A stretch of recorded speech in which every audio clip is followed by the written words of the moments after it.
Welcome back, you guys, to another match play. Today we are going to be taking a look at Vileplume versus Retreat Amplifier. Now, one of the things about this deck when we first looked at the matchups across all the U150s, we kind of didn't really know what to expect with this one. You know, there's ways that a lot of these could go. We knew, like, for instance, Salazzle would trounce Metagross. We knew that certain things would happen, and I'm not discounting upsets because we can't predict those. But this is one of the matchups that we circled where we were just like, yeah, we have no idea, no idea how even this is supposed to remotely shake up. It's kind of both decks are at this big question mark point where we're like, are they actually legit? Did these two just get matched up randomly and they're like, there's no plus or minus? Like, it's very kind of just, it's weird, right? So obviously the strategy behind this is that Vileplume is going to try to get an early item lockdown. That's really going to be the strategy there. If it can get this early item lock going, hopefully slow down a little bit of Retreat Amplifier's setup, then great. Like, that's all that you're really going to need. Retreat Amplifier is just going to try to do Retreat Amplifier things, right? And like I said, this is one of the reasons that we didn't really know what to predict with this matchup, because both decks were going to try to do their thing, and we were like, I don't know how that really hinders someone else's setup, I guess.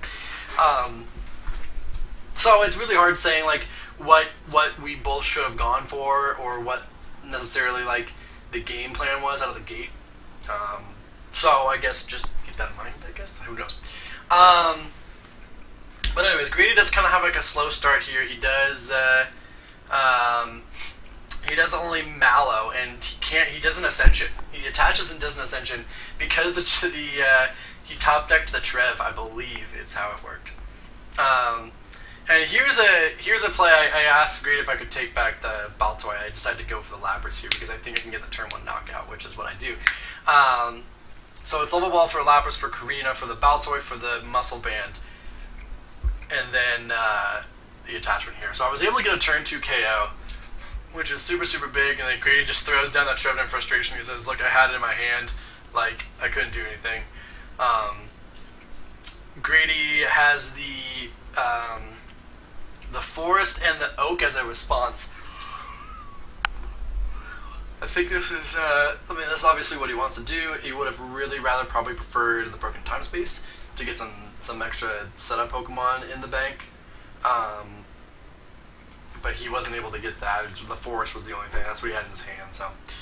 But yeah, it's going to be a retreat and a pass, actually. Kind of big. I did choose to switch here, specifically so I could try to pin some of those, maybe the Broken Time Space, maybe both Vileplumes, who knows. But regardless, that turn for me was also kind of uneventful. It was, I got the knockout on the Porygon, which is awesome. And so like I said, he doesn't have the Broken Time Space, so he can't set up a support Pokemon right away. Granted, on my side of the field, I don't have a lot going on. I got that Lapras for the Baltoy, but I'm really not progressing my board state like I probably should be and or could be. I really will need that Claydol. Oh, excuse me.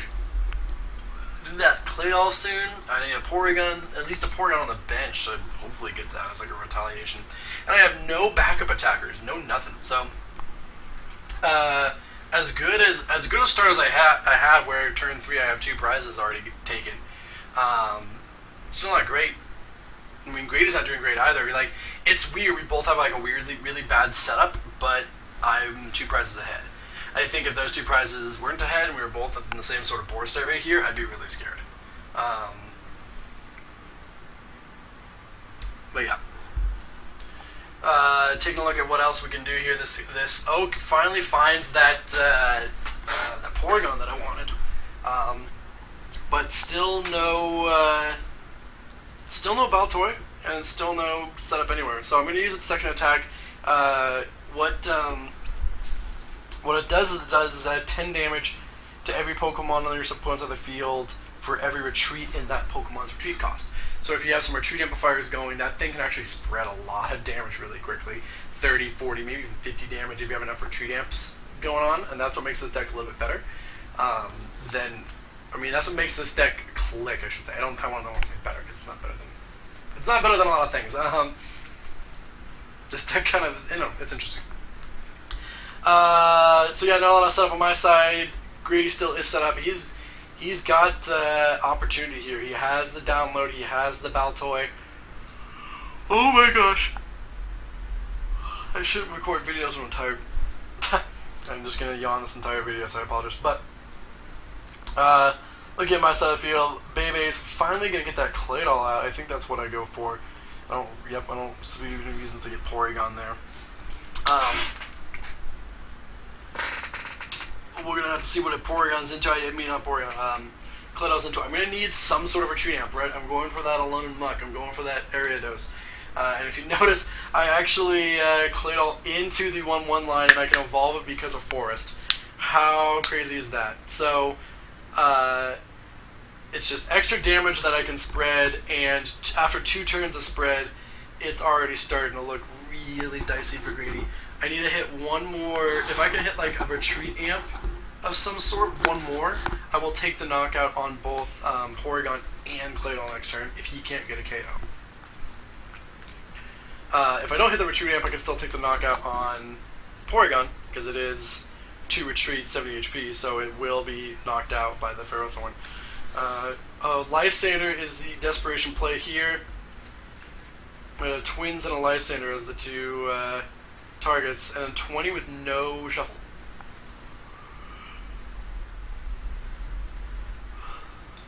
So we get an attachment down and then a pass, so the Lysander stall actually ended up working. I don't have any outs to it. I mean, it was very unlikely, right? Like AZ and Guzma were pretty much the only outs because the item lock is down. So Lysander stall will work for that 1 turn. That's probably why he didn't shuffle back in. He didn't want to go into any of those other Pokemon, so if I found a way to get out of the active, I would have knocked out one of his support Pokemon or whatever. So he has something to attack with. There's the Rotom, and he actually so he's still going to Claydol here. We're going to see what he needs to get. Yeah, he is going to shuffle back in. I think he was just going to look at what he got in his hand. But, oh my gosh, wow, I really should not record videos when I'm all yawning and stuff. It's also like really hot in my house right now because I have the heat on, so like that's also lulling me into some sleep. But anyways, I attach the energy there and I try to retreat, and Grady so kindly reminds me that my retreat is actually 3 because the Ariados does add a retreat cost, and I was an idiot. I thought it only added to him, but it adds to everybody, so whoopsies. Trump card here, he needs to trump card to get back some resources, whereas I kind of just was just like, cool, trump card, like, benefit. You know, that's one of those weird trump cards where it's actually like good for you. Usually when you trump, your opponent trumps, or you trump, you're trying to progress your turn. He's just trying to do it so to reset the game state a little bit. No Porygon 2, but he will Poltergeist here to see this hand. I do have that Mallow in my hand, so you can see that. That's gonna combo off of the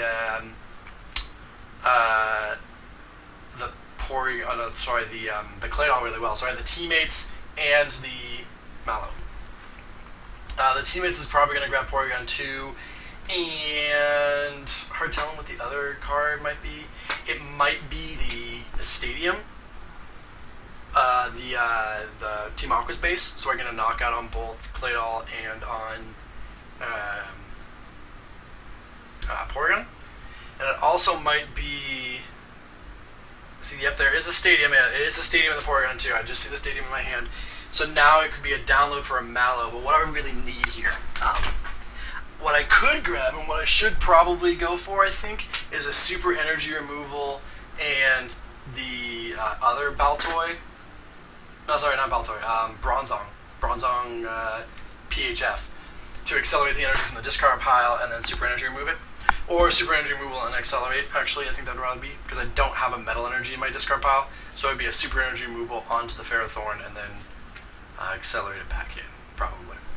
And that way, I can get rid of his energies, knock out 2 of his support Pokemon, and all that fun stuff. So we'll see what I end up grabbing. I think that is going to be my play. Bronzong AZ, actually, is the other card that I grab. I don't grab the removal. So, yep, we're going to go take a knockout on a whole lot of things. And I think I thought I had knockout in the active, but I think that Rotom has metal resistance. That might be what I was thinking there.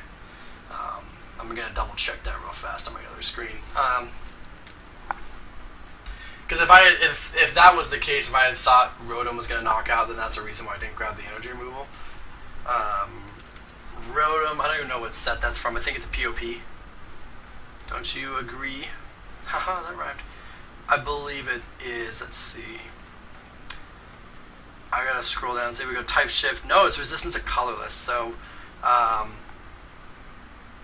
20, 30, 50. Actually, no, yeah, it wouldn't have been a knockout anyways. I don't know what I'm thinking.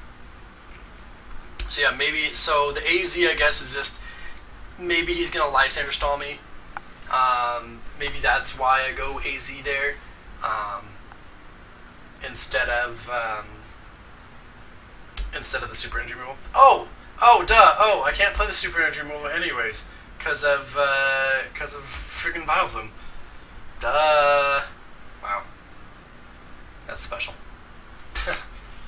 That's what you get for being me, I guess. I don't know.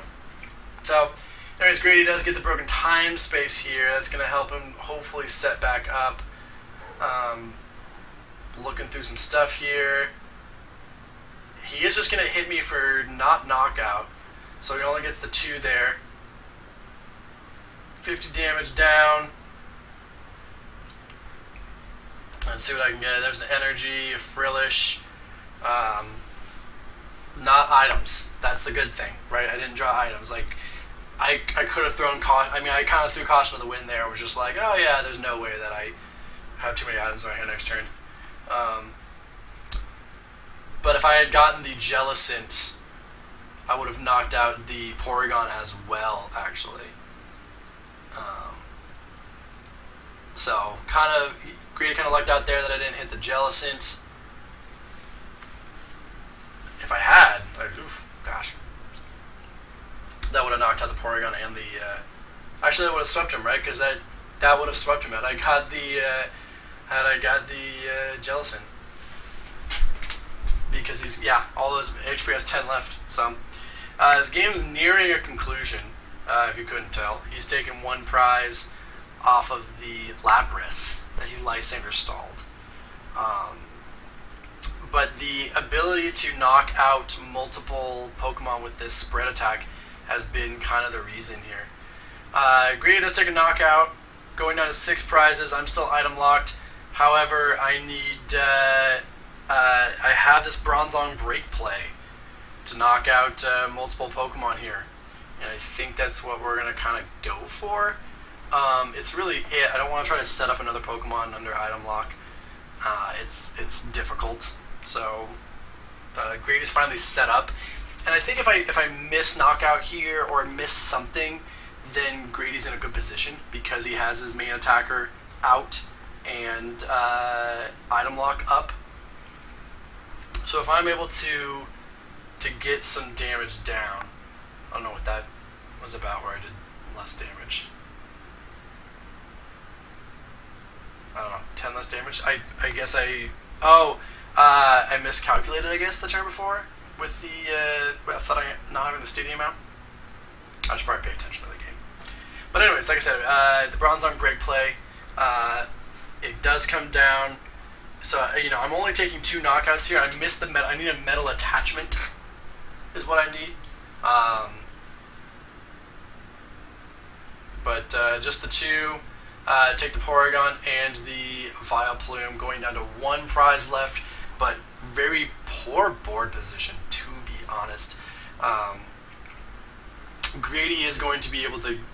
if he can get the item lock back up, because he's got the broken time space. If he can get the item lock back up somehow... then I'm in a world of hurt. So if Grady hit, I think, like 1 of 2 heads on that. Yeah, see, he had the level ball and the ultra ball, so we just needed to hit 1 heads on the timer ball to get the Vileplume directly back out that turn.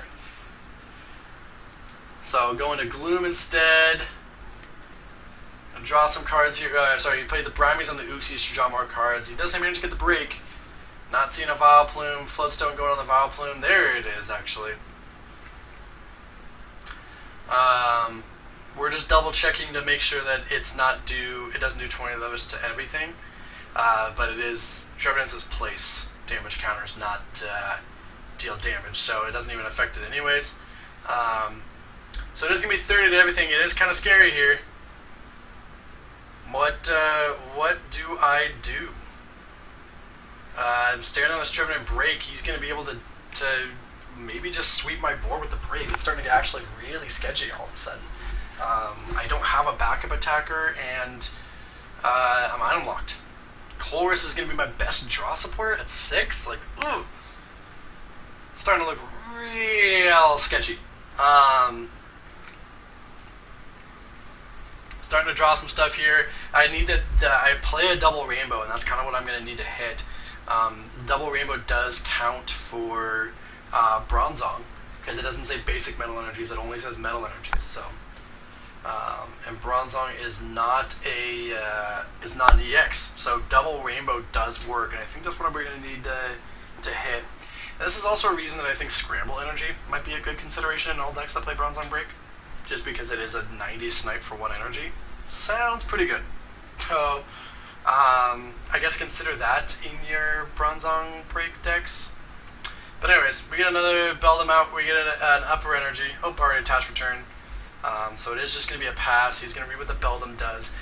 But it's not really about the Beldum, it's more about the Bronzong, I do believe, because it does have a similar attack where it spreads for every retreat in his retreat cost. That's similar to the Pharaoh Thorn. I think it's actually the same exact attack. So, Grady and our item lock again. They're going to go ahead and Steven. Set up for next turn. This really isn't going to help him much this turn. So because he doesn't have the double supporter Porygon now. So he's going to look for, I don't really know what supporter he needs. Probably a Lysander of some sort, maybe, as a second supporter or as a supporter for the next turn. So he's having the Guzma. I saw him hold on the Guzma there. Looks like AZ even. So you have to reset the item lock. So Steven for the AZ next turn, he'll be able to pick up that Vileplume and just play it right back down with Broken Time Space. Oh, we decided not to. See, I think AZ actually is smart. It's either AZ or Guzma would have been the 2 I would pick. Yeah. So he does go back to the Guzma actually. I think the Guzma is a little bit better for some stall tactics. Maybe use Trev's other attack. And we're going to go ahead and see another 30 to everything. Grady does decide, maybe he does go back to the AZ. No, like, grab the Guzma, bro. Like, Guzma's fine. And it's kind of weird, like, he's not in a position where he needs to draw cards. Like, it's just... Oh, so he was going to grab the N. He was going to Steven for N. So, Steven for Judge. Next best thing. Rips the top deck on Sycamore. There's the Bronzong that does 30 to everything. Or not 30, but spreads for damage. Sycamore is the first supporter. There's the double rainbow. And that's sort of going to be the 90 snipe for game, actually. Like I said, I did need the double rainbow off of that. Trying to calculate the damage. Here's where Grady throws. I think he throws this card at me. He's not happy about it at all.